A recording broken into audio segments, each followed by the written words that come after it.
We're good? Is this the end file? Okay. December 6th, 2018, 6:02. Planning Board meeting will commence, and just for the record, the meeting is being videotaped, audio and videotaped. 6 o'clock, the first thing on the agenda is Riverwalk Adult Retirement Community Public Hearing. Was this previously opened? Yes.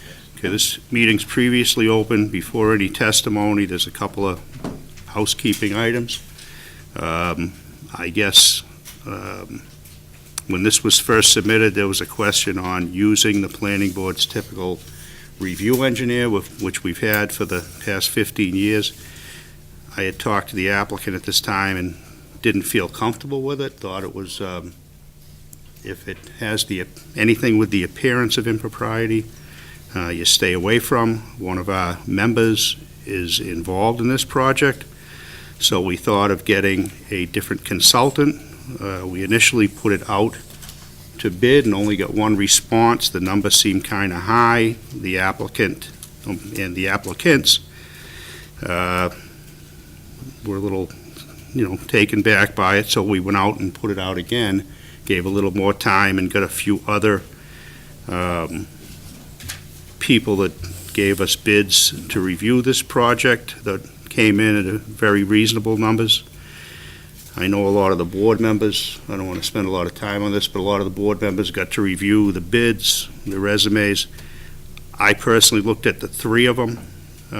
There was the one really high one, the other three were all reasonable. The lowest one was J.C. Engineering out of Wareham.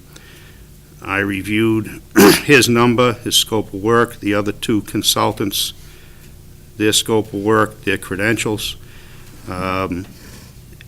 In my opinion, J.C. Engineering was, I think, $4,500. It was a very fair price. I'd suggest that we use them. Any other board members, if they have a different suggestion, we can hear it, but I looked at the three, and they were a reasonable number. They were pretty much on par with what our review engineer, who we've had a relationship with 15 years. I just didn't think it was appropriate for him to review any member of the planning board's work because of our association with them. We actually have 4 bids. The lowest one, which I think is from a competent and qualified individual, was J.C. Engineering, as I said, John Churchill out of Wareham. I don't know what the other members of the board, if they have any input, but I'm all set with J.C. Engineering, and that would be, if I could have that either in a motion or if there's any discussion otherwise. No. Well, And that was the lowest of the three? Yeah. I'm fine with it. Okay. And if you recall, Mr. Chairman, we asked for the town council to offer an opinion on it, and most of the opinion in there was kind of vague, but the one thing he was very clear on was that the board has the right to decide who in fact does the review. With a vote, obviously. I'm not going to take any discussion from anyone while the board's talking, so you might as well just stay comfortable. But just as a point, that's one of the few that I got. To your credit, in the past 3 days, I've gotten 8 emails with a total of 30-plus pages. I don't know about you guys, but I didn't get through all 30 of those before tonight's meeting. Well, a lot of the I need a little more pages, lead time to do that much reading. in a lot of the bids, out of 15 pages, the first 3 was what I the meat and understand, but potatoes, and it's the a lot rest to of go it was through. just But stuff insurance companies put in. I go with what you just talked about. I just wanted to mention about the town council's opinion. Okay, well, I'd entertain a If you motion. may, I'll entertain a motion that we hire J.C. Engineering I'll second that. for whatever their fee is they quoted, not to exceed. All in favor? Aye. Can we have some discussion on this? No, we can't. I mean, this is a planning board decision, really, and we have the ability to select who we want to select. Sure, but I'd like to bring a couple things to your attention, maybe to help with your selection process. I think did we all in favor? Aye. Aye. Yeah. We voted on it. Yeah. So, no discussion on this particular issue? there's really not much to discuss. I mean, do you not like our selection? No, I just, I have a little bit of concerns with it. We had already started this process previously, for the Well, record and for basically, just to everybody. back up, one, we voted, two, we started the process, and the planning board didn't have, at the time it was submitted, the planning board didn't see the plan or the review. In other words, the planning board had no input on who was selected. That was just automatically selected. I don't feel comfortable with it. I didn't from the start. This happened before on another project a board member was involved in, and it was the same engineering firm, which was ours. It was a little suspect then. I just don't want to put us or the applicant in that position, because I think it's the best decision for both parties, is to not have any appearance of impropriety. I was Sure. looking for that word, Mark, thank you. And I respect your decision, I do. And I thought that's why we had it sent out to town council to see if there was any potential conflict. And from my understanding, town council came back and said there wasn't. Oh, yeah, I'm sorry. Attorney Ryan Prophet, I represent Raynham Riverwalk LLC. And on top of that, and again, I guess it doesn't really matter who does the review. What I'm concerned about is that Niche has already done the preliminary review. We had a preliminary report done by Niche that we kind Well, of, we can furnish that report, if you could, Maureen, to the person selected. That'll answer that, and with that. I mean, doesn't matter on his opinion as far as I'm concerned, because regardless of, the opinion, I think I would not have Niche do it anyway. That was my decision right from the beginning. And when I called, the applicant had called me, actually, and we discussed it, and he was fine with it. So I don't know what the issue, why you would be so adamant about having this person, this other firm. well, I'm not super adamant about it. I mean, like I said, I don't really mind who does the review. I had two concerns. One was the huge discrepancy in the two bids that we've had first. One was 11,000, one was 3,000, Right. so that was a concern of mine.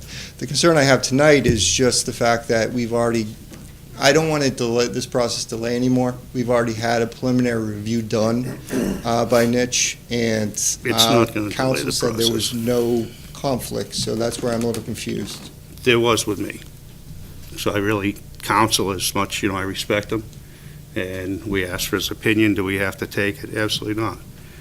Did we just make a motion to hire JC Engineering and all vote in favor of it? Yeah, we did. So as far as I'm concerned, there's no more discussion. And I'd like to go on to the Riverwalk Adult Retirement Community. We've selected a consultant, so we don't have anything yet from a consultant to review. It's going to be handed off to them, and they're going to have to go through their review. Testimony taken, the order we're going to do it is the applicant will present his project, pretty much uninterrupted. No one can speak while the applicant's presenting his project unless there's a raise of hand just from a board member that needs to stop and get a clarification while it's fresh in his head. At the end of the presentation, each board member is going to, voice any kind of concerns. Since this has yet to be reviewed on a technical basis, I'd like to keep the presentation kind of non-technical, if you could, John, and just give an overall presentation. You've been here, done that. We'll wait till we get the review comments that would go back to SciTech, the engineer.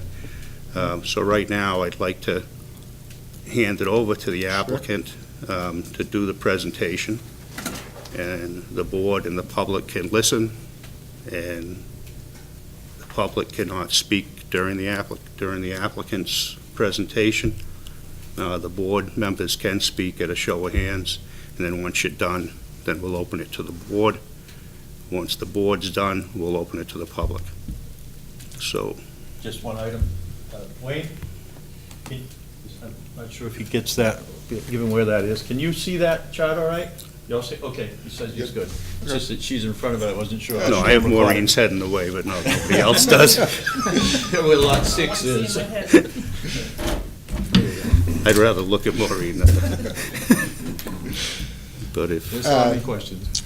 All right, so what I'm going to do is just hand it over to Steve Joseph from SciTech Steve. Engineering to do the presentation of the plan. So for the record, Steve Joseph, Tech Engineering. Okay. Good evening. This is the Raynham Riverwalk proposal, which is a adult retirement community being presented under your Adult Retirement Community, or ARC, zoning regulation.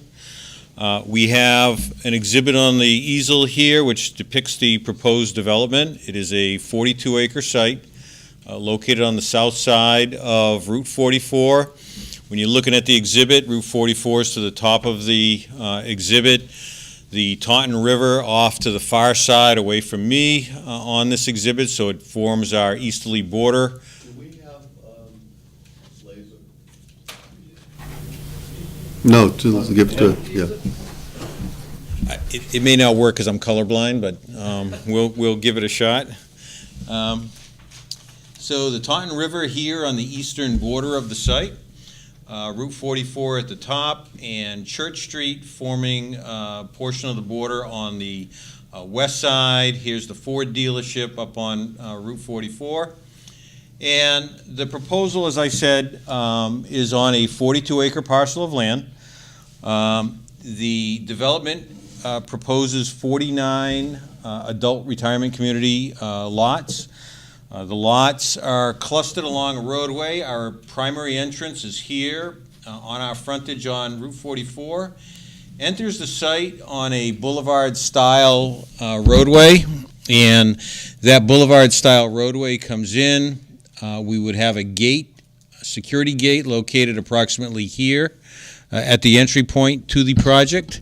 And we set the gate there, and we've set up the site with a little turnout area so that if a vehicle comes in, they're not allowed access, or it's a resident and they're coming to check their mail. We've set up a little mail pedestal box in this location here, but it also allows somebody to make a turn through the site and then exit back out onto 44 if, in fact, they're in the wrong location, made a wrong turn, or, again, a resident looking to check their mail before returning and entering the site. So the entry point we have within the plan set, heavily landscaped the entry. We had Stephanie Fuss, who is a professional landscape architect, registered landscape architect here in Massachusetts, develop a planting scheme for the entry point, the median, the surrounding area, and the turnout area where we have the mail pickup.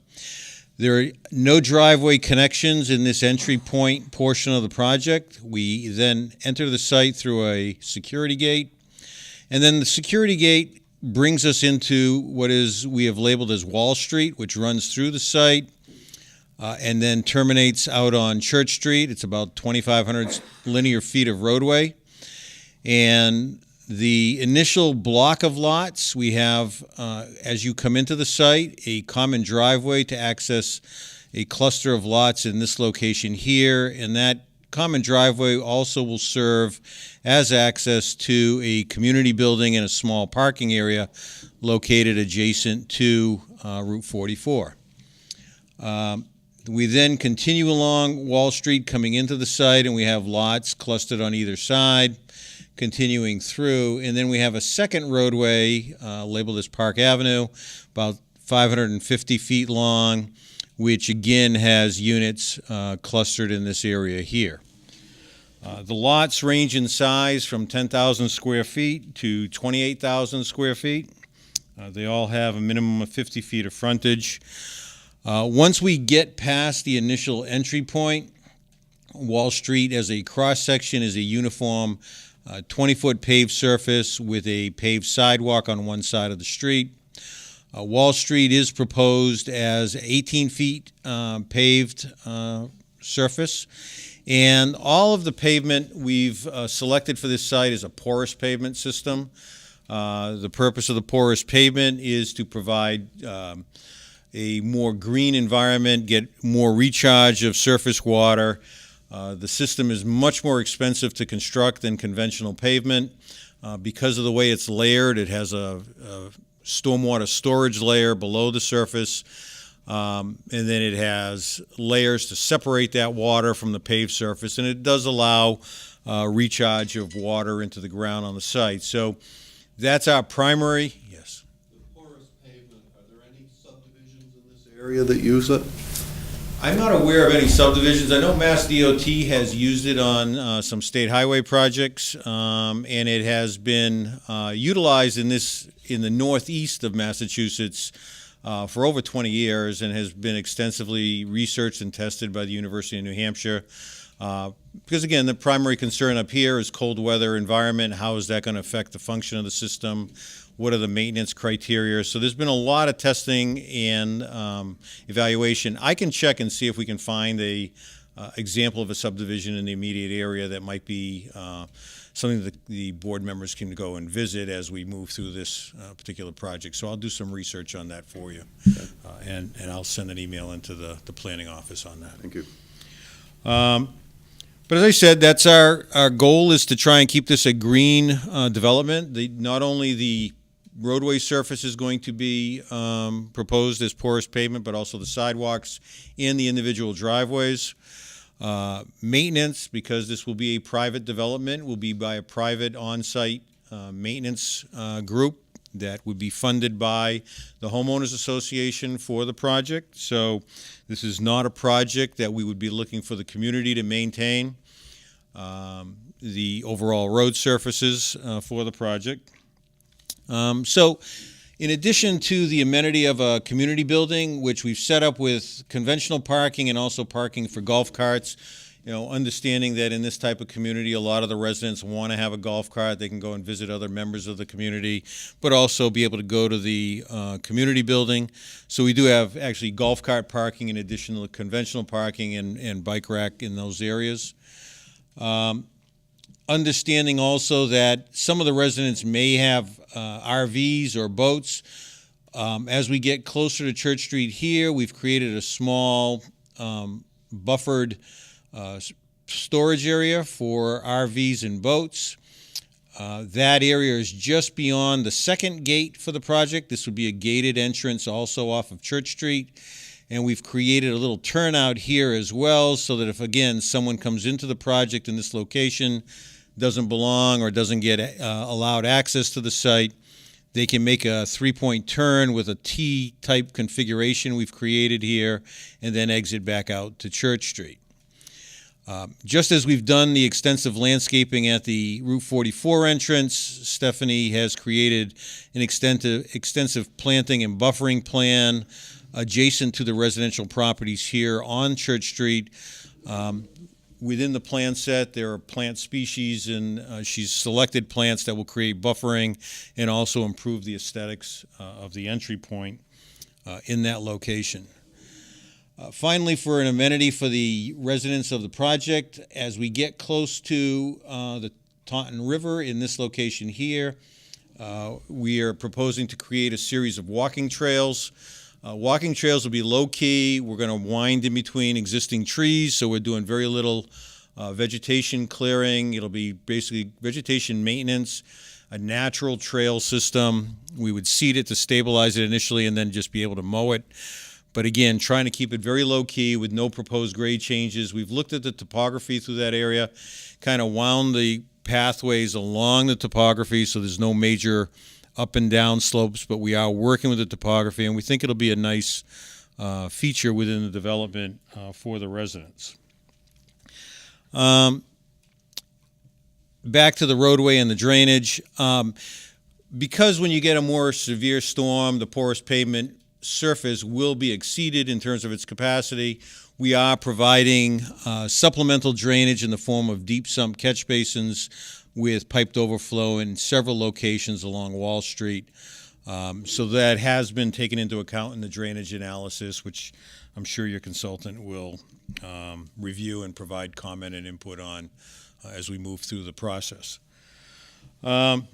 I know that one of the concerns raised when we had a preliminary meeting was traffic and how traffic potentially impacts primarily Church Street, but traffic in general for a project of this type. We did a lot of research on that. We reviewed the Institute of Transportation Engineers database. The Institute of Transportation Engineers, or ITE, compiles data on similar land uses around the country, and what they do is they evaluate projects like commercial retail development or residential subdivisions, single-family developments, multifamily, and they also evaluate projects of this type, adult retirement communities. So ITE has generated composite figures for peak hour traffic generation for a project of this type. And actually, I did not submit this with the original application, but if it's appropriate and the board will accept this, I do have a small, and I don't expect you to read this tonight. I know you have a lot of information, and this is the preliminary meeting on this. I do have a little report that ITE did generate on age-restricted housing. It goes to the issue of traffic generation for this type of project, and I think it just may help the board as this project goes through the process, have a little better understanding, and it may generate some additional questions by the board members. So if I can submit this. You have multiple copies? Yes. In summary, it does go through how they did their analysis, what they looked at, and it does track well to their other database. If you look in, ITE generates very thick books with all the traffic data in it. And we had originally used that. The numbers in this report are actually a little bit higher than their standard numbers that they have in their reports. But basically, they look at the morning peak and the evening peak hours. Those are the times where you're going to have the biggest impact on the adjacent road system from a safety standpoint. For a 49-unit project, for the morning peak hour, they project 9 vehicles entering it or exiting the site. They do a directional split. As you might expect, most of the vehicles will be exiting the site in the morning. They have 7 vehicles exiting, 2 vehicles entering during a peak hour based on a 49-unit age-restricted development. In the evening peak, you would expect to see the opposite trend. You would see more vehicles coming into the development. In that case, they project 16 vehicles during a peak hour in the evening, of which they project 11 vehicles entering and 5 vehicles exiting. So you compare that to a standard residential development, and it's a significantly smaller number. Single-family residential developments, because you typically have more vehicles, more people who are coming back and forth, larger family units, the traffic projections are 4 or 5 times larger for a single-family development. And as you might expect, this is commercially zoned land. If this were developed as a commercial development and you had a restaurant or you had mixed retail or other commercial uses on this property, your traffic flows would be significantly greater. Probably. There is access to both streets, so there's frontage on both streets, so there's a possibility to be traffic there, but you're right. It might have been more focused on 44 as a traffic flow point. But I think the point is an age-restricted community is actually a good use for this property because it's relatively low flow. And keep in mind, all of the traffic isn't going out onto 44. All of the traffic isn't trying to go out onto Church Street or come in on either one of those streets. So in addition to the relatively small numbers that ITE projects for this type of use, you also have a split in flow with alternate points of access. I would anticipate people leaving the site looking to head west on 44 are going to exit on Church Street. People looking to go east are going to exit onto 44, and vice versa. So I think the flow of traffic does get diffused a little bit with the double entrance approach to the project. So in keeping with the chairman's recommendation, I think that's an overview. One of the other things we have, for the record, when we started this project, we did start with a evaluation of wetland resource areas on the site. The wetlands were flagged, they were approved through an ANRAD process by the Conservation Commission, and we are before the commission with a notice of intent filing. And then lastly, I didn't mention the open space. Your regulations require, obviously, a certain percentage of the land be set aside as open space, and a certain percentage of that land that is set aside as open space to also be upland open space, so that we're not just taking the wetland lands and creating the open space. So based on the 42-acre requirement here, we are required to have a minimum of 8.4 acres of total open space. We actually have 24 acres being set aside. When you do the upland, yes. The open space consists of this large block adjacent to the Taunton River. A good portion of this is all upland up and through here. So that's why we've set the walking trails up in this location. This is open space running around past the community building here. We have open space here, some along the perimeters going through the site here. So that's how the open space, most of our large blocks, so we don't have a lot of small open space. Out of the 24 acres of open space, we do have almost 10 acres, 9.8 acres of upland area. And based on your formula for upland, we're required to have a minimum for this site of 5.9 acres. So again, we got quite a bit more open space upland and total open space being created on this project than the regulations mandate. So we think that that's a positive in the way the site has been configured. So with that, I think those are the major elements of the project at this stage, knowing that you haven't had a detailed review yet. Well, I got a couple things quick, and then I'll hand it over to the other board members. And these are just things to throw out and get answered at a later date. There was a zone line that affected a portion of the project. You're gonna have to do a rezoning, you're all aware of that. Yes. It's next meeting, I'd like to see that on your plan so we can see what it affects. I actually do have it on the plan now, but if you wanted to. I know it didn't have a lot of effect, but that's one issue you're gonna have to clear up. See how it affects the proposed plan. Sure. So you don't have to go through it now, Steve, that's fine. It's here on the plan. Just quickly, Park Ave, there already is a Park Ave Okay. in We'll have East to Taunton. rethink the It's, well, names. you gotta, you know where Park Place is? So you probably want to not have that for 911. The porous pavement, I need some more data on that. I'm a little iffy on that. I don't know why you'd spend all kinds of extra money if it was, I know you want to do the green thing, but I mean, really, money's money. You want the green thing is money, not saving the environment, you know? I was born at night, but not last night. The roadway width, I'm a little shaky on that as well, just because you're going to have an elderly community here and have narrow roads. A typical standard on something like this would be at least 22 feet wide. The other issue, I think, was the road width, the porous pavement, and the other big issue that it was Mr. Napick sitting in the back brought up, which I went out there, and it's a significant issue. Where that entrance is on Church Street, you may have a serious site distance issue. I know for some foolish reason in our planning board regs, well, that's what happens when you have a non-engineer write the regs years ago. One of the most important things to do whenever you do a subdivision is where the entrance comes out, make sure site distance works. This is a special permit, so we can address that, even though it might not be in the regs. But there was a site distance issue there, so we're gonna need that to be addressed. And it was legit, and Church Street's just been repaved. So if you have to address a hill site issue, that can mean taking the road down, which could be a pretty big issue since that's been paved within the past 5 years, probably a couple of years ago.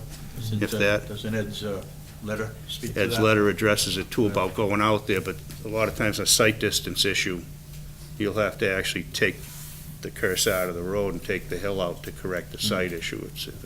But that was an issue that was brought up last time, and upon site inspection, it's a legitimate issue. Okay, we'll get some information, and it's we'll take a look at On that. top of that, I mean, I know, I'm not sure about you, Russ, but 3 out of 4 of us are like the seniors right now on the board.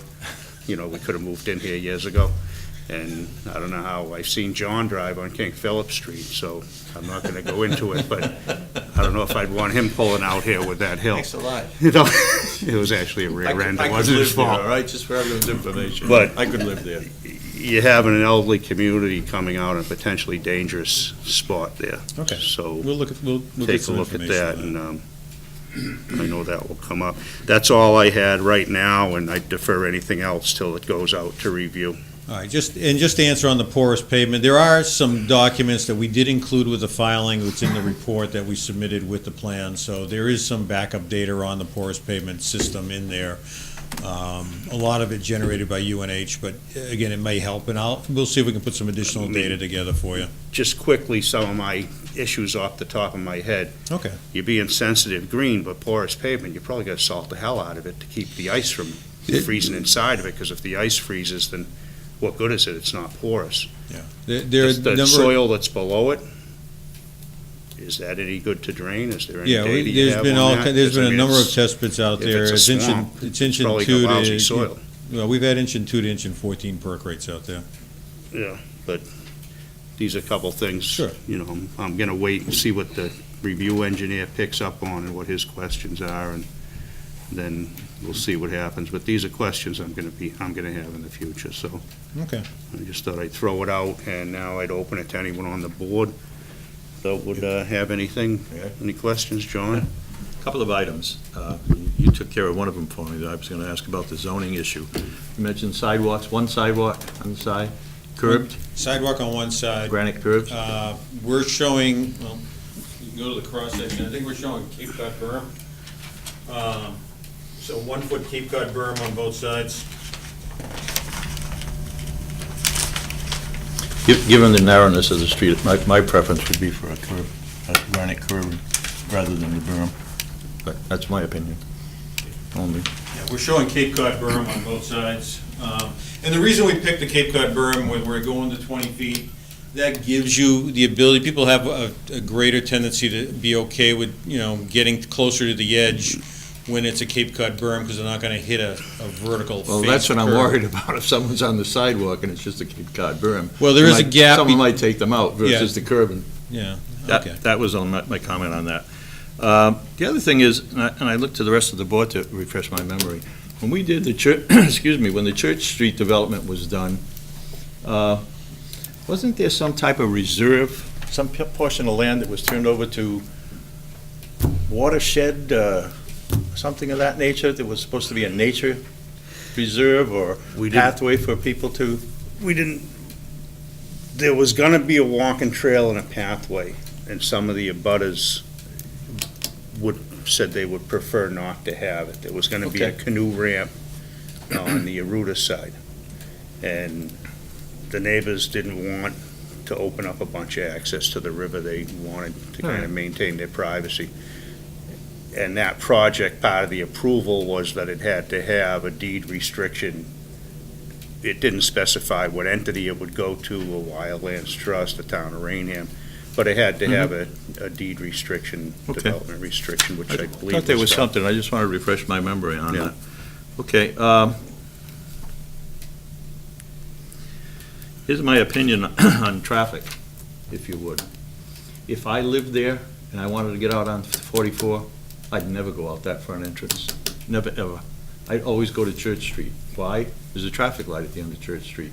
44 is ruthless. I don't care if you're going east or west, it's ruthless. I'd always go that way. So hence, further, to me anyway, further makes the issue of line of sight there an issue. My question to you would be, how long a road is it from that, the circle there out to Church Street? How long is that portion of the road? From here to here? Yep. About 800 feet.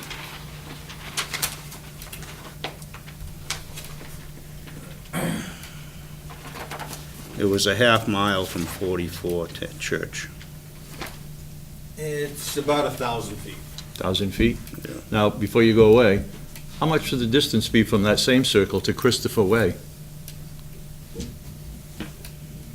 Straight across this way? Yeah, a lot less? Yes, I'd say it's probably about Half? half, probably, yes. My point would be, if you went that way as opposed to the way that you just described, the way that's described in the plan, you'd eliminate this whole possibility of having to reduce the height of Church Street. Because that's already there, it's already paved, it's a road. I mean, it dead ends obviously here. You're thinking a looping. There you go, right there, yeah. That would be, if I was the only authority on this, that's the way I would go. You eliminate the whole issue of the blind spot coming over that hill on Church Street. It's already there, it's a nice wide road.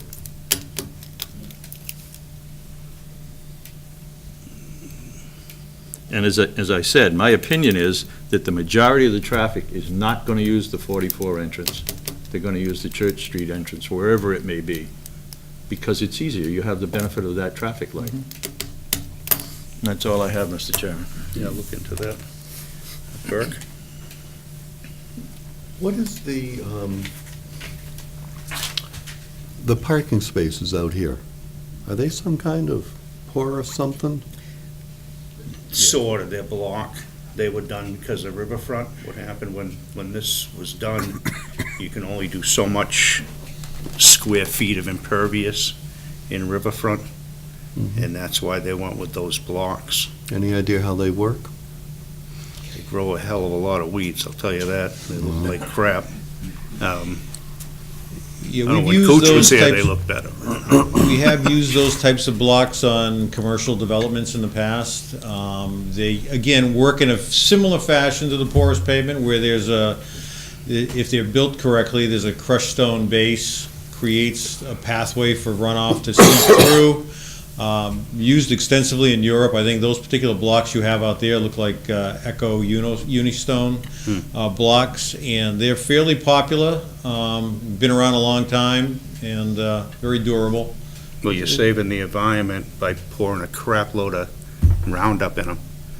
You know, it's you know, you satisfy one rule. Like in this, you're gonna save the wetland by salting the roads, which kills the wetland. So, I mean, it's the same difference as what they did out here. But I mean, you've seen what they look like. They generally grow over. Where was I? Yeah, I was on a project today in West Shop, one of the ritziest places in Martha's Vineyard, and they have them, and you can't even see them because they're so overgrown. But if they're, you know, like anything, if they're maintained. That's my only hesitation with the porous pavement and the different non-conventional things. This is getting handed over to a bunch of seniors who are going to maintain it. Well, there'll be obviously a professional maintenance company. Maybe. But yes. I know the other one, Berry Hill? Berry Hill, there's been a lot of maintenance issues, and there's been a lot of issues, and that's all conventional drainage, conventional roadways. So, I mean, from our point of view, we're handing something over to these people, and we don't want to see them again. I'm very concerned with the exit out onto Church Street. Could you put some markers up so that I'll know exactly where we're talking about? Good idea. Yeah, at the site you're talking, is it at the site? I don't want to be down the street and find out I was in the wrong place. Okay, yeah, we can put a centerline mark in for the edge, we can mark the edge of pavement, but potential edge of pavement lines, we can Okay. do either one. Basically, the way it kind of works is from the height of sitting in a car, which is 3.5 feet, how far away can you see a 6-inch object till it disappears? And the mark's a good idea, because my understanding where that is, based on looking at the plan, it looks like it's right where the crest of that hill is, and you can't see what's coming from the other direction. That's how it looks to me, but you mark it and then we'll see. But Okay. I still, again, my preference would still be to go out to Christopher Way, because it's all wide open there, it's all flat in that area. Okay. You all set then, Burke? I'm all set. Russ? You guys have asked everything I would have. We covered you. Okay, if that being said, the board is done with their questions. I'd like to open it up to the public. If anyone wants to speak, they can come stand up at the podium. State your name for the record. Age before beauty, or no? The longest beard goes first. How's that sound? and I think it's this young gentleman. He's got you beat. Drew Navik, Church Street. We had requested at the preliminary meeting that Church Street exit be considered for emergency only with a gate and a swipe, so it could be, because if you put up a sign that says emergency only, it's a sign. Nobody's going to listen to it anyway. And we were told that would be seriously looked into, putting a gate up and making that emergency only, because, as you said, people are just going to come out that way. Yes, they are. And not the site issue you talked about, but can I ask, is there no plan for a light where that comes out onto 44? With our jurisdiction, 44 is a state highway, so they're not proposing a light. Mass Highway has jurisdiction over like curb cuts, entrances, all that. Whatever we approve doesn't really matter because Mass Highway is going to say what to do. They have all their regulations. I doubt they'd probably put a light with only 49 houses. They may put a turning lane, but I'm not exactly sure. I think that little white square to the right of the entrance is, I think that's Wendy's. Is that Wendy's? No, Wendy's is Where much are we? further up that way. Oh, no, we're way down. We're way Yeah, down. way down. We're way That's down. what- Yeah. Okay, that's, I think, Highland Motors or the storage. Oh, So that may that's- be that's the- quite a that may be ways the down. 70-acre parcel Yeah. that's for sale. Yeah, the Bob, light, the they're ones that not you and I looked proposing at. a light, but that wouldn't even, there's certain things that trigger a light, and I doubt this triggers it. Okay. And that would all be through Mass Just Highway. because- they're gonna have to go through Mass Highway to get this entrance approved. You haven't done that yet? We can't until we get through the Yeah. full approvals. And Right on. at that point, that's when that decision would be made. But to be honest with you, I seriously doubt, and Steve would probably concur, that it doesn't probably meet any kind of threshold for a light. Okay, just because, I mean, if there's nothing you can do about Mass Highway, that's, it is what it is, but I don't, sight lines are much better on 44, but you're still talking about elderly people. You just talked about how bad 44 is, getting out onto 44 with no light, I mean, maybe something to get out on 44. So that just reinforces that they're gonna pour out onto Church Street. And all due respect for the statistics, but I find it hard to believe, I mean, I don't know many people over 55 who are retired these days. So when they say there's only gonna be 7 people leaving in the morning going to work out of almost 50 houses, and then I guess 7 go to work and 11 come back, I'm not really almost sure 60, how that and I works. still got a good, But I don't know, when am I gonna die? I don't work. But, no, Well- I agree. The only saving grace to this part of 44 is the Church Street light, because typically from top of the hill to Church Street's where you get your mess, and it starts clearing up right after you get to the light. That's why, if you go into the Cape, you cut through and come out at that light, there's days coming home. But it's still I agree with John that the majority of traffic would go out Church Street. Absolutely. Yeah, I mean, It's silly not to. the Christopher Way option, I mean, it's an option, but, I mean, that still, the traffic still ends up on Church Street, and as you said, people are gonna go out that way anyway. Yeah. The It only may be, but Christopher at least Way- it's there's a better view of what's coming, traffic. It is better, you're on a curve, but there is a better view, but, I mean, just, Like, I don't If think they're- this if they're thing's gonna putting- do us, I've been involved in a lot of 55 and over projects, and they don't generate huge peak flows. But a lot of the people are well above 55 that are in there and aren't working, because they sell their primary home, then come back into a place like this. But the biggest issue I see on Church Street isn't the traffic, really, it's just the sight distance at that point that's right there. okay, well, can I ask about during construction? Yeah. Because if there's a way off of Church Street during construction, whether it's supposed to be emergency only afterward or not, I mean, you're gonna have, 18-wheelers coming all day long down Church Street, when they got a big entrance on 44. So how about during construction? We can restrict it with the approval, restrict, what happens during construction. To police it, might be difficult, but maybe not, because they're gonna have to keep coming through us through the whole process. So if we can put some restrictions as far as access with commercial vehicles off 44, that type of thing, to keep them off First Street, but it's a special permit. It's not a by right approval. So when you grant a special permit, you can put conditions on it.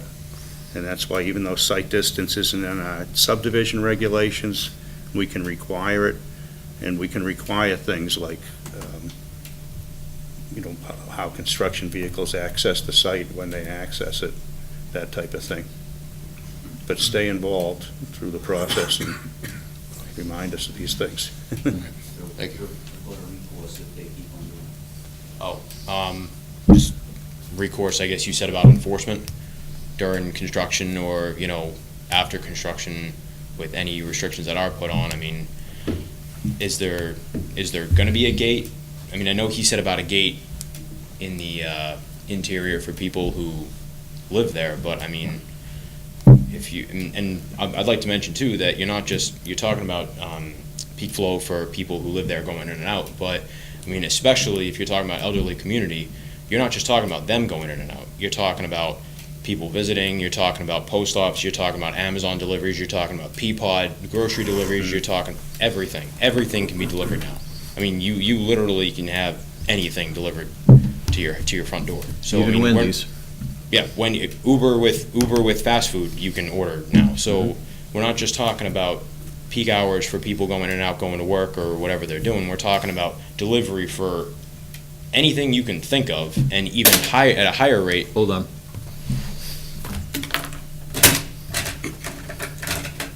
Okay, go ahead. Delivery for anything you can think of, and even at a higher rate in an elderly community for people having stuff delivered and brought in. So And I did an elderly community in Bridgewater, and we have a specific service entrance that takes it away from where the neighborhoods were and that type of thing. My suggestion would be, you have some good points, put them in writing. Okay. So when you come back in, they're in writing, because And we won't forget. I I wasn't remember gonna- now that yeah. you brought up the I said service we. entrance. We and I weren't going to do remember anything when without writing, yeah. it first came in, they talked about service entrance, and everyone was like, yeah, okay, we'll do a service entrance. And that wasn't even mentioned until you brought it up, type of thing. So it's, everybody tends to forget things. Oh, no, sir, anything we bring up, we'll have in writing. Yeah. Good. Thank you.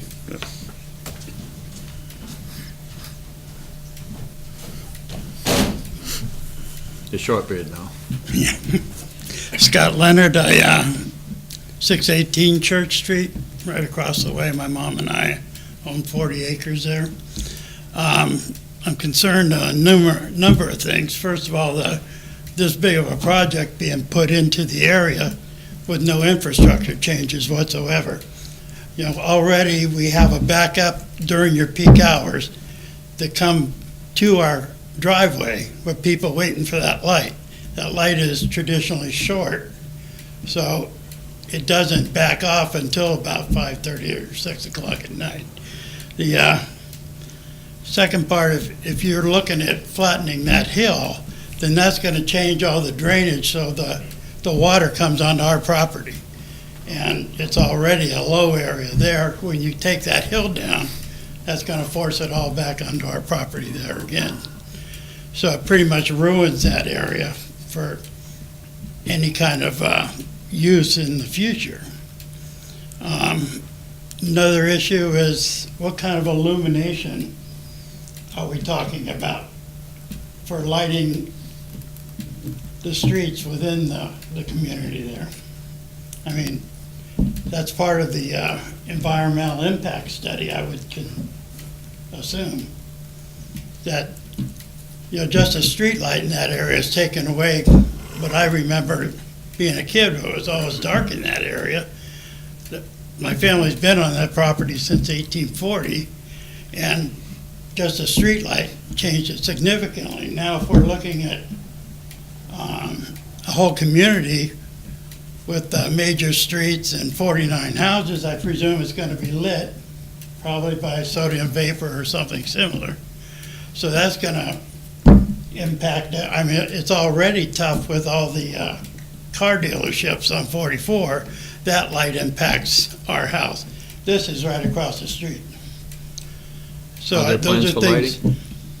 if the board wants me to respond now, or wait till the end, all the comments come in, or I'll respond anyway. The board- Wait till the end, but be Okay. prepared Sorry. to have if you're planning on having streetlights throughout, or just lights in front of the house, that type of thing. If the board wants- Have an answer. The plan is to have lights at each house, not street lights on On poles. 15-foot poles Yeah. illuminating, so that should address the gentleman's concern there. And what's the impact of each one of those 49 houses? Again, you can see where the house, the board wants me to answer now, or wait till the end. We'll wait, but I understand. So you're just gonna have a lamp in front of Just a each lamp at the house, end of each 6-foot driveway. lamp or whatnot, like any. 49 times though, it's, Yeah. I No, it mean, could one be. street lamp Mhm. has impacted our driveway considerably since that was put in there a couple of years back. You're gonna be illuminating the whole sky there from the river over. Well, we can request a lighting plan if need be. Yeah, I think that, Lighting an plan that shows infrastructure if there's any change is spillage gonna onto have the to neighbors. be, there's gonna have to be some kind of an infrastructure change when we keep adding communities like this into an area that has traditionally been rural. And now all of a sudden we're becoming residential and no impact studies are being done and there's no infrastructure changes. And it's really hard to even think about that because the property's just not available to make multiple lane roads or. Well, that's the double-edged sword on sewer.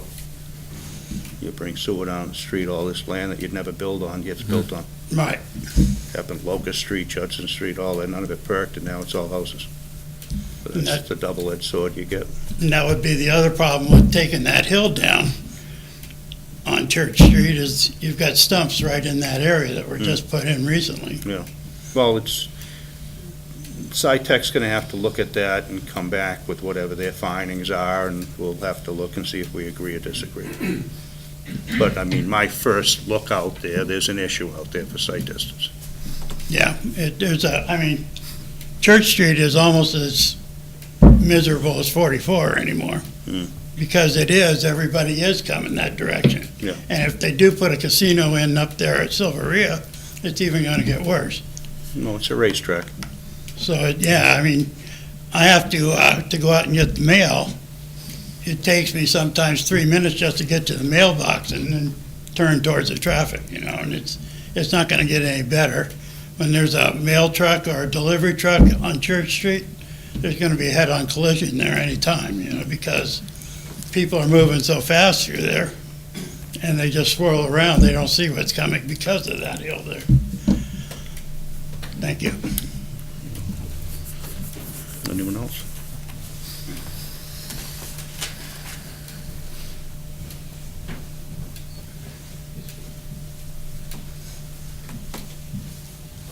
Jerry Nabick, good evening. Things have been mentioned about the traffic on Church Street. The other thing that hasn't been brought up is a lot of times you have delivery vehicles that park right outside the SUV place, the Brookside Circle. You've got the driveway coming down off of the Ford dealership. That creates, and you're talking about already a backlog.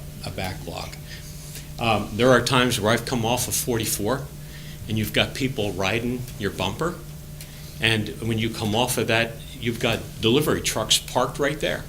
I'm talking about tractor-trailer trucks. So what happens now is you're cut down to one lane, and that could be any time of the day. So that's another factor that should actually be considered when you're talking about bringing stuff out onto Church Street. Well, would that be through Mastery of Motors parking, like cars, Um, car carriers? Car carriers. I don't think it's Mastery of Motors so much as They're just on the agenda in a few minutes. It's business delivery. Multiple businesses there. You've got the collision place in the back, but it's none of that. I think it's primarily what I've noticed is where they park right in front of the RV place on Church Street. Yeah. They're not parking on 44 because the two entrances. There's actually two gates. The one gate that's left open all the time is on Church Street. The other gate is generally closed all the time is on Brookside Circle. So what they do, these tractor trailers, they pull straight in on Church Street facing south, and they unload right there. Yeah. So that's been a real issue too. And then I mentioned this the other week at the last meeting, but that Ford. What's that? It's VW at the corner. It's not a Ford at the Oh, corner. I'm sorry, Ford's VW, right. That right. ramp down there, I mean, I know that, you have to get your nose halfway out before you see anything, because you've got this 5.5 to 6 foot wall. Yeah, you familiar right what there. he's talking about? The That was driveway when they coming pretty out? much completely ignored site plan approval and did what they wanted Yeah. over there. Yeah, and just to get a couple more parking spots.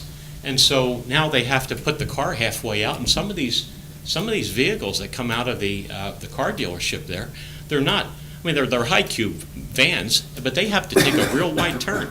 So, they're crossing over into the other lane because they can't even get around the wall there.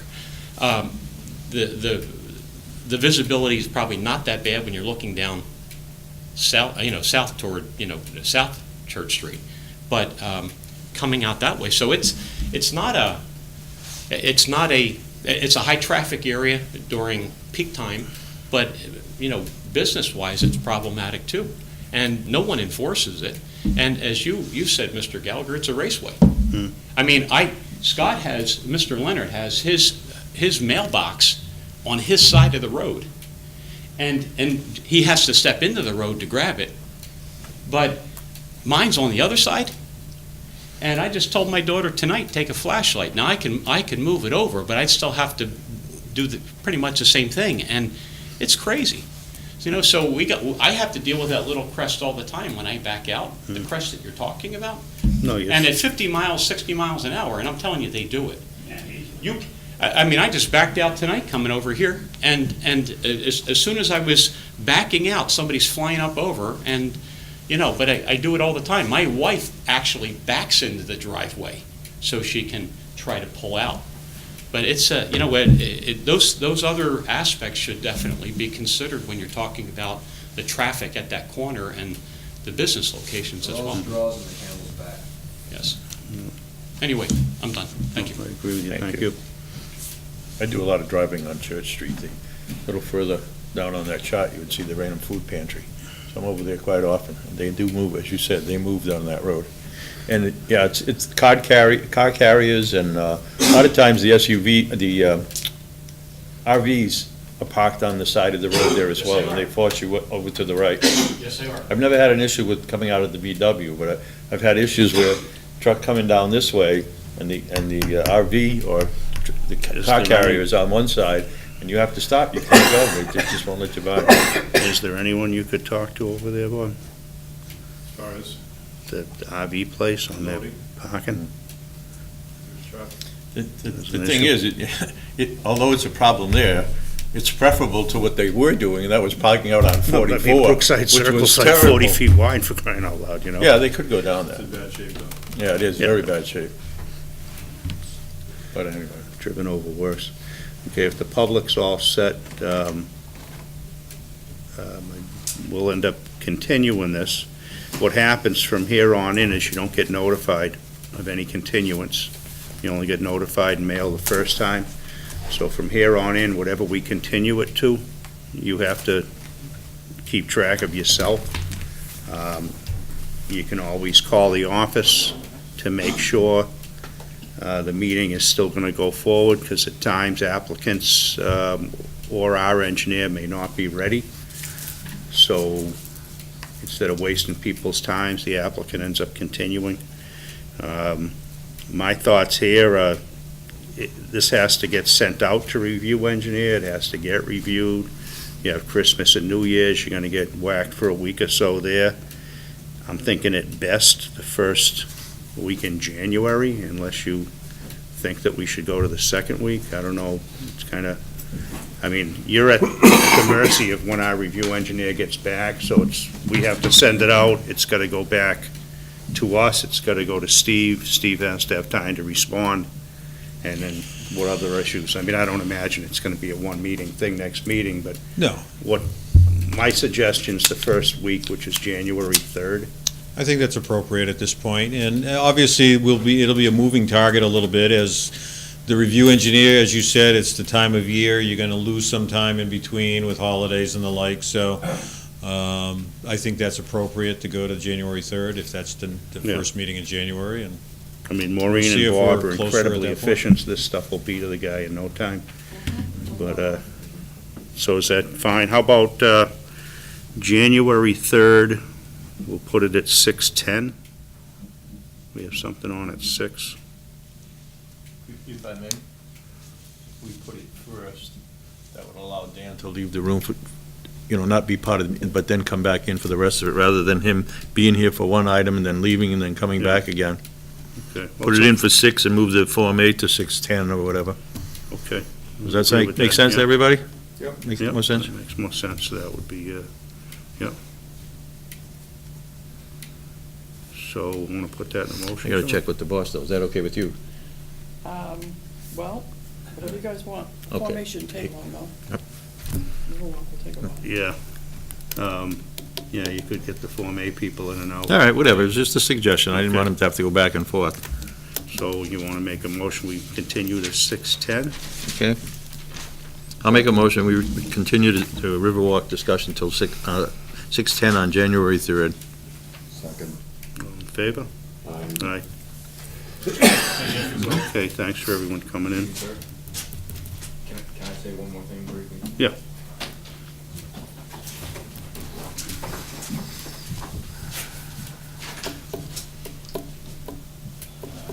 State my name again. No, we, Just our neighbors, Tates and Andersons weren't able to be here tonight, but as far as, sir, you mentioned landscape architect, but I saw you point to this area here. Are these trees, I'm assuming these are trees here, these green dots along the road? yes. Okay. I don't know if those are, how locked in those are, because our neighbors, as far as the landscape architect angle, our neighbors, those are gonna be going right behind their houses, that road, whether it's emergency only or not. And so we also want to raise that point, and we'll have that in writing as well, Yeah. about the landscape architecture thoroughly shielding their houses, because that's gonna come right up to the back. That was brought up in the preliminary as well. Okay. Thank you. Thanks. Okay, that being said, it's continued to January 3rd at 6:10 PM. There'll be no further notice of this continuance. Thank you. Okay, next thing on the agenda was Doe Run subdivision surety bond lot release, and I have some correspondence for this. I have correspondence from the highway department that there's some drainage issues that we're not gonna go over right now. Those have to be worked out with GB, who's doing the road, and the applicant. I mean, I know I did a lot of those frontage lots years ago, engineering-wise, and they were lakes back then. And they're probably lakes now, all the front of them. Right near Courtney Estates, we had an issue with Drew Dyer put a lot of money into some neighbor's yard, and it wasn't really his problem, but he did it anyway, because that's how Drew is. There was correspondence through Pete Nick Law, and basically he approved the bond that was done by the applicant's counsel. He approved it, and he thought it should be subject to certain conditions that are listed in his December 6th correspondence.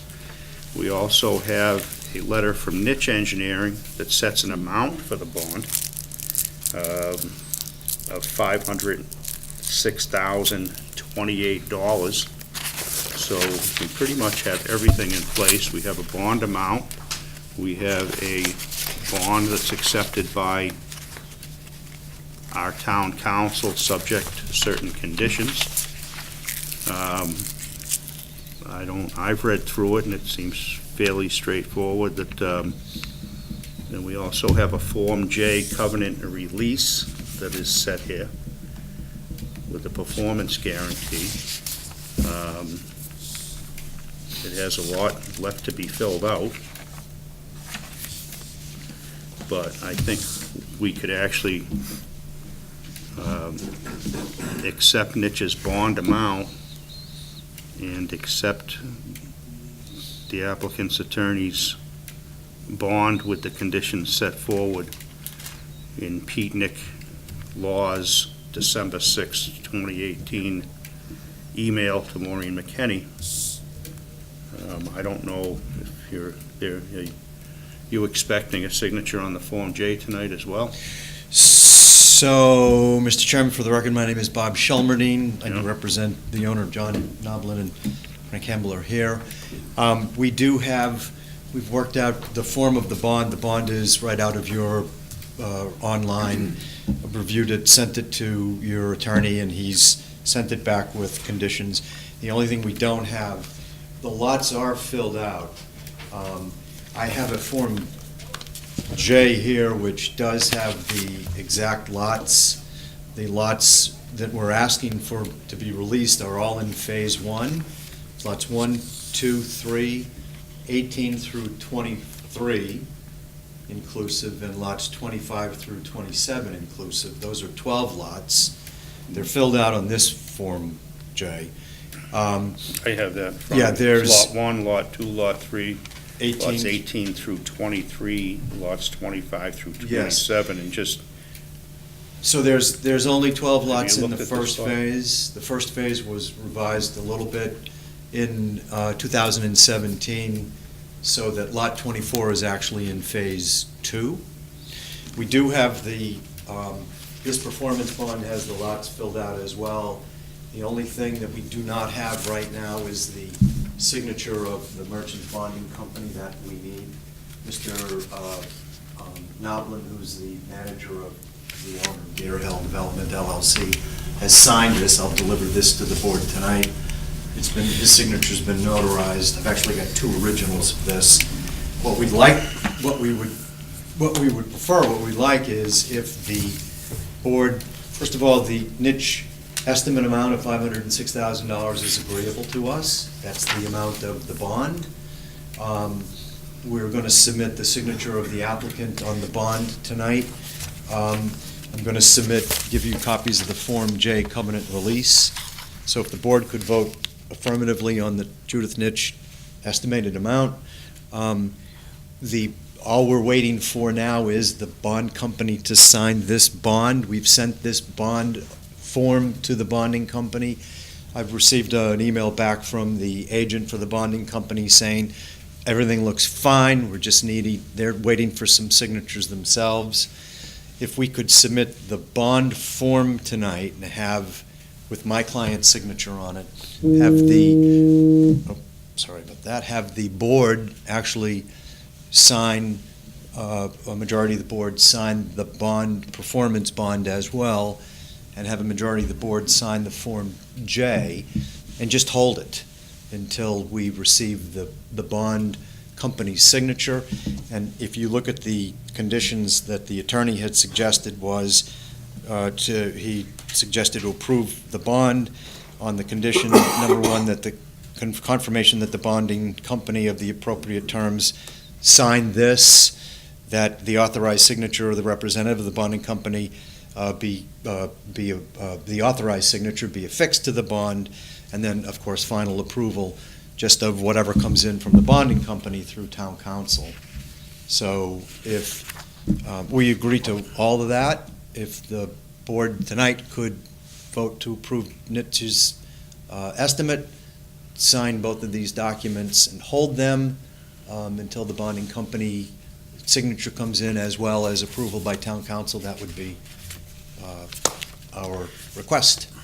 basically, I'm looking at the Form J, and the lots that are outlined do outline, I guess, what I'd call Phase 1, which is what's outlined in Nich's report. So these lots do correspond to the lots that the bond number corresponds to.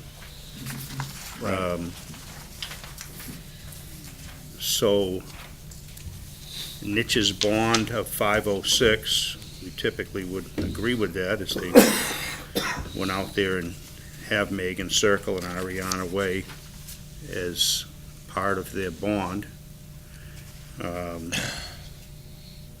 We also have a letter from Peetnick saying he's okay with your paperwork, except with those conditions.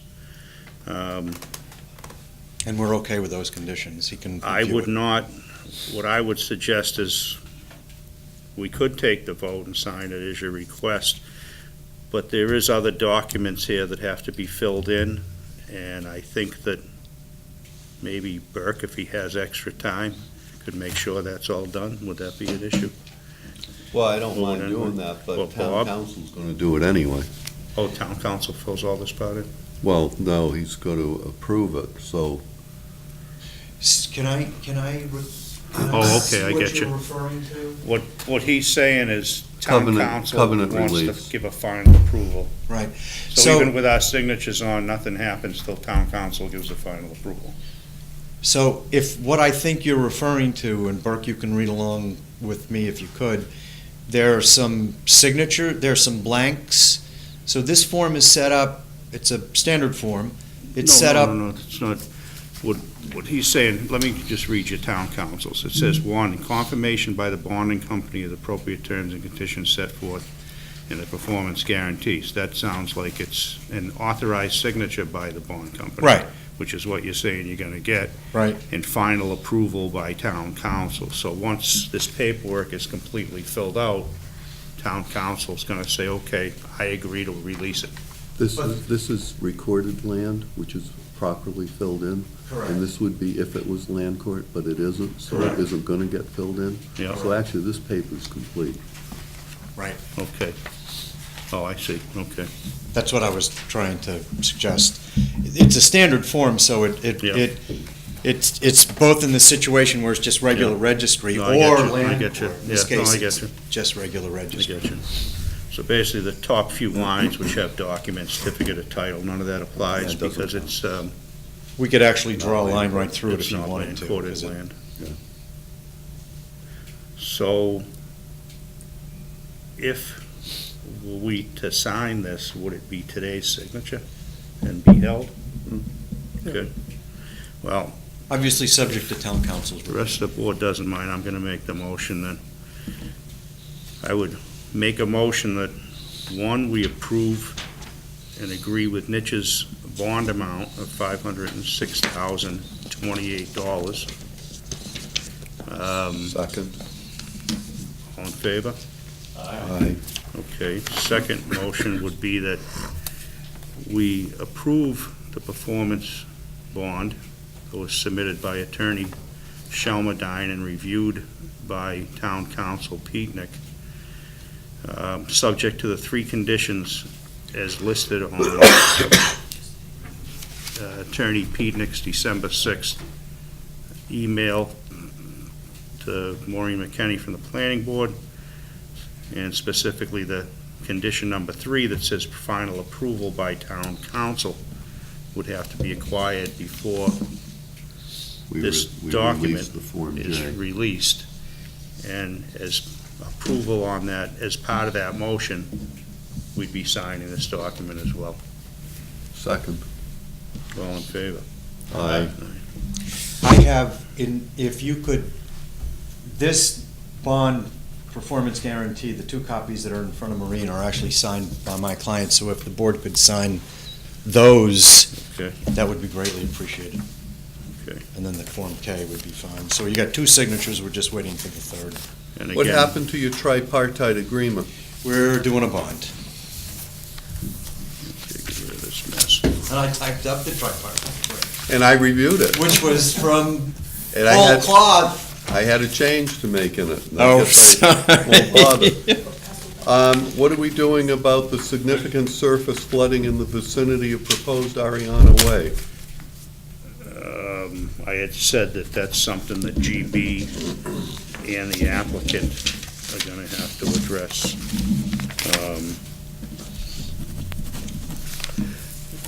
Where's the Form J? I've got one for you if you need it. There's the Form Okay. J. Okay. Yeah, there's one over here, but I'll grab this one. What's this stuff here? That's just other correspondence from different towns. Okay. Thank you very much. Do we have a You'll just notary, or hold- is that you? The documents, Maureen, and I'll get the signature of the bonding company over. Yeah, I'm Thank gonna you. have to. Thank you very much. Okay. All right, so these are the two performers. Yeah, I did two original, and the perform is just Both signed. to Pass do that two that way. I'm originals. gonna run to the bathroom real quick. Thank you. Are we all signing this document? Yeah.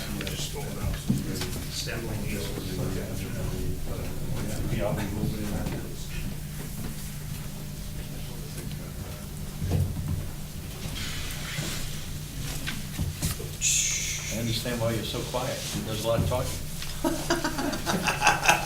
I told you before, you two never say a word. You don't have to. We're better off that way. You don't have to. They're good guys. Yes, they are. They're good guys. They're on the good side. I've known them for a long time, even when we didn't agree on things. Which has been a few times over the years. That's all right. Yeah, absolutely. Yeah, I like to think so. Besides, I think last time we were together, I bought you coffee. With a Diet Coke, by the way. Okay. Oh, I'm sorry. Somebody had a coffee or a muffin. It was a muffin, I thought. You had the coffee, okay, Frank. I wasn't sure which one. Thank you, I think we're all done. These are a couple of bills to John. Need your signature. I gotta sign those Okay, when they so come you down. guys are pretty much done. Yeah, thank you. So, Thank you very much. okay, Maureen I'll can be hold it. talking to you soon, Thank you. you know?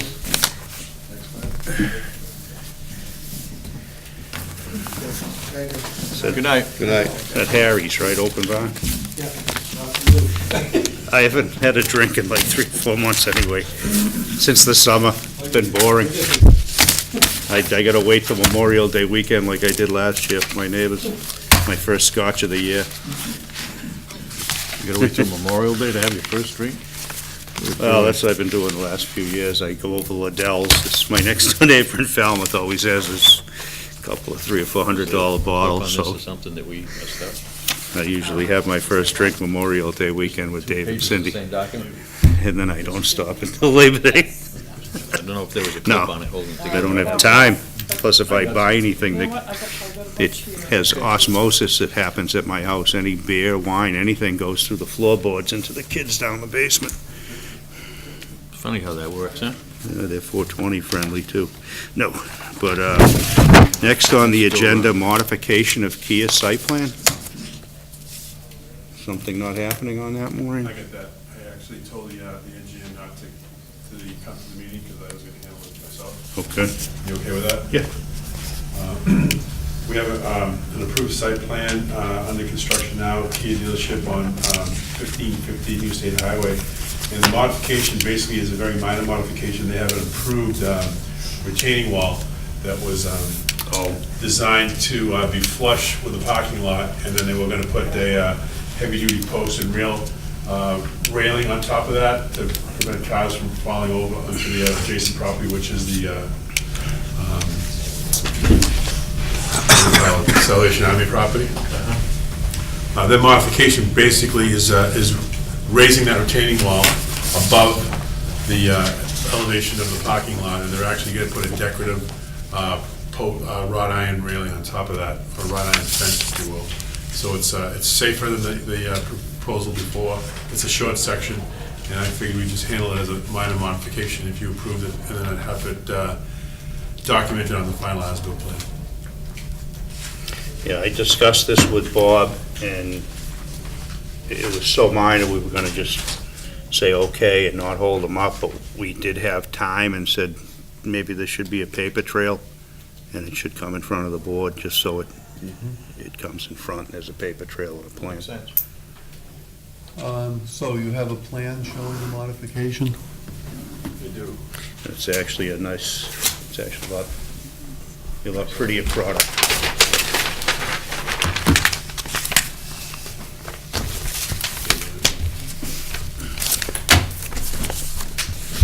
Well, I'll make a motion that we approve the modification as shown on the Masteria Kia. 1555 New State Highway, Raynham, Massachusetts, Ready Rock Wall Design Drawings dated October 29, 2018, by SFC Engineering, as a minor modification. Seconded. Doesn't bother me. Okay. Might bother About the Rick. registry deeds, huh? About that It doesn't go to the This registry. doesn't go. Okay, then it doesn't matter. He has it spelled right down here, it's Mastria Kia, but it's Masteria. I'll just submit these to Maureen for the record. Sure. Okay, the next thing on the agenda was Form A, Pine Street Extension, which I think is right in front of me. Is anyone, Pretty straightforward. I mean, I can do a little presentation if you want, but I would ask you to just come through yourself if you would.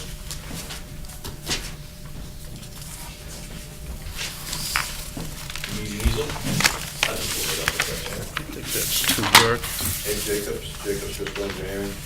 which is the original Form C application for the subdivision extension of Pine Street. So we did Pine Street extension, I think, back maybe like 2013. And we did lots 2 and 3. We did a modification for Form A for lots 2 and 3, because that's how far the road was paved at the time. So that would be what's outlined in blue right here. 2 and 3 right here. We left lot 4 because it didn't have any pavement in front of it. So they extended Pine Street extension. They paved it last Saturday all the way down to the cul-de-sac. That's what's in orange right here. So now we're looking to just take lot 4 and turn it into lot 4-1 and 5. They all meet the, both lots meet the zoning requirements for frontage, also, the area, and we have the building square on there, so it's pretty straightforward. The binder course is down. Cape Cod berm on both sides. Still warm enough to be putting binder down? They did it Saturday when it was, Ed was all over it. yeah, he was down He's very there. happy with the outcome. Is it? We gotta get some paving to do in the next 2 weeks. I hope it stays warm enough. A lot of open trenches. We're out in Tisbury, though. It's about 5 degrees warmer. Except if you'd ignore the wind chill. Do I have a motion? Those lots, 60,000 plus square feet, 200 feet of frontage. Yeah. I reviewed them, they look good. No wetlands. It's actually really nice land over there. Do you want a motion to approve? Yeah. I've never done one, so I'll do that, all right? Yeah. I make a motion to approve the plan of land Pine Street Extension in Raynham, Bristol County, dated November 7th, 2018, prepared for Briarwood Real Estate, Belmont Street in southeastern Massachusetts. Prepared by, Where am I? There we go. Prepared by Jacobs Driscoll Engineering, Oliver Street, northeastern Massachusetts. I'll second that motion. As a plan requiring not subdivision approval, or not requiring subdivision approval. Yeah. Second that, too. Okay. All in favor? Aye. Aye. So these will pass down to Russ. And if you want to hang around for a minute, you can walk out with the Mylar. Great, thank you. This is going to Russ, this time? It's all going to No, Russ. we get that there. We keep the paper. Yeah, it's into the- He takes the Mylar. Okay, so we're keeping this, but. Yeah, Russ signs them all. Signs them all.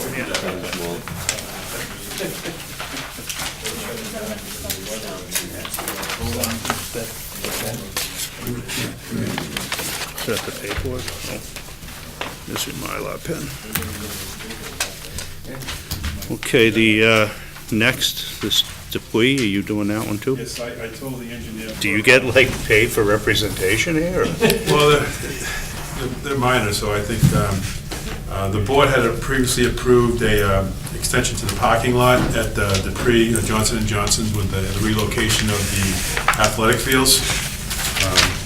That project has been completed. I reviewed, it was brought in as a minor,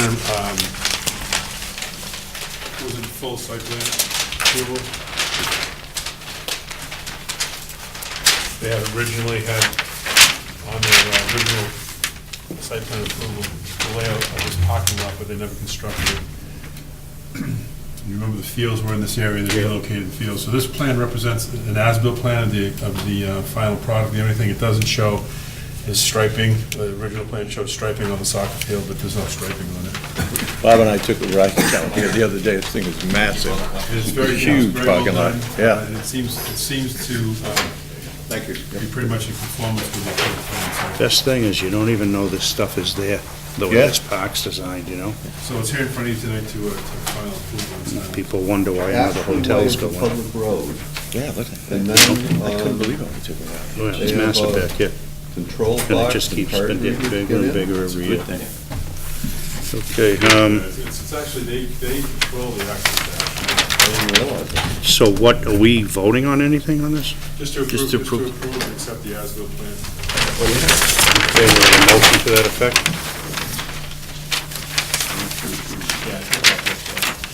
Okay,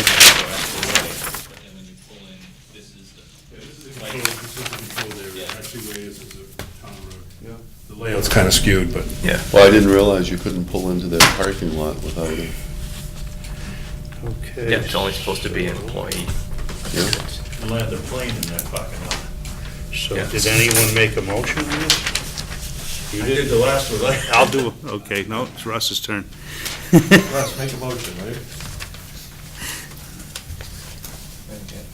Do we accept the as-built plan as final site plan approval? Yeah. Make a motion to accept the plan entitled 325 Paramount Drive, record conditions plan of land located in Raynham, Massachusetts, Bristol County, prepared for Johnson Buse and Synthis and Gilbane Inc., dated by Meridian Associates, dated December 4th, 2018. as the final site plan. I'll second that. All in favor? Aye. Aye. Okay, we have invoice bills, minutes. Did you have a chance to look at the minutes, Burke? I had a chance to look at the minutes. I make a motion that we waive the reading and approve the minutes of November 15, 2018. Second that. All in favor? Aye. Okay, correspondence, didn't see any. We have an interesting and important correspondence. Yes, we do. Where? Oh, I didn't get the, CSM. on the, Innovation Park. oh yeah, let me find that. How about clerk read that? Actually, I'm having trouble finding it, so John is going to read, I will read. There you go. Innovation Park, this is something that the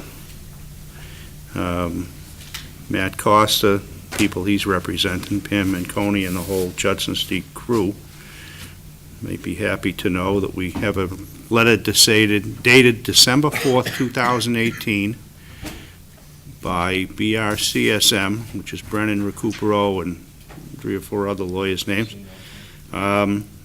regarding ATG Land Holdings LLC/Innovation Park, addressed to myself, Chairman Planning Board. Dear Mr. Gallagher, please consider this letter a request on behalf of ATG Land Holdings LLC to withdraw without prejudice its application for site plan approval now pending before the Planning Board. Thank you. Respectfully yours, Edmund J. Brennan, Jr. This is the trucking terminal maintenance building that was proposed behind the Wendy's on Route 44, which is now being withdrawn. I guess I'd make a motion to accept this withdrawal. Yeah, I make a motion to accept that withdrawal. Oh, I'll second that. Big All in time. favor? Aye. Aye. It is withdrawn.